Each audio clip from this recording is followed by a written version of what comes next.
Eo amin'ny vaovao tranga mpiara-monina kosa indray dia voasambotra ny zandary tetsy Ambohimamory ny Jiola Raindainy amin'ny fanafiana amin'ny Tampidina eny Itosy sy ny manodidina eny. Voasambotra niaraka taminy ihany koa ny vehivavy fampiantrano azy sy ny namany mialoha sy aoriany ny fanafiana izay ataon'izy ireo.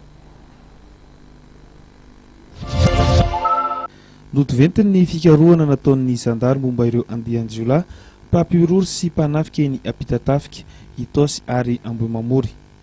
Voasambotra i Dedekely izay ikuizana sy Raindany amin'ny asa ratsy eto Andrenivohitra ary fantatra ihany koa fa namany i Vakanks. Trateraka niaraka tamin'ny Dedekely ihany koa ny ramatoa iray izay mpampiantrano azy sy ny namany mialoha sy aorian'ny fanafiana ataon'izy ireo. Tamin'ny 13 Oktobra tamin'ity taona ity nisy fanafiana saiky tranga tena Itosy tany amin'ny fampiadin'ny brigady Itosy zany izay tsy nahitandreo Jiola vokatra satria nisy ny fampitifirana teo amin'ny gendarme sy ireo Jiola reo.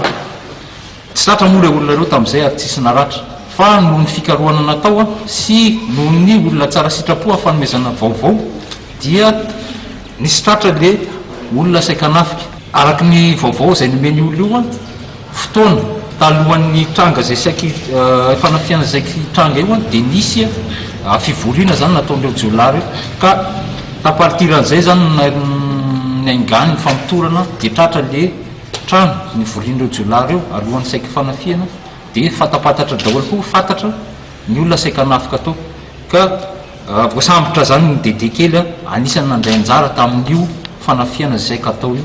Tratra koa ny ramatoa izay tompotrano nandray anjareo talohan'ny fanafiana io izay toerana nanaovan'zareo fivoriana. Nandritra ny fampitorana nataon'ny Dedekely dia tonga teny amin'ny zandary ireo olona niaran'ny fanafiana amin'ny Tampidina ka nisy tamin'izy ireo no nanamafy fa isan'ny efa nitondra faisana tamin'ny fanafiana nataon'izy ireo. Niaiky ihany koa izy nandritra izany fakanambavana izany fa nanay anjara tamina fanafiana teny Itosy sy ny manodidina. Mbola maro namban'ny Dedekely no tsy mbola voasambotra ka efa mikarika azy ny zandary.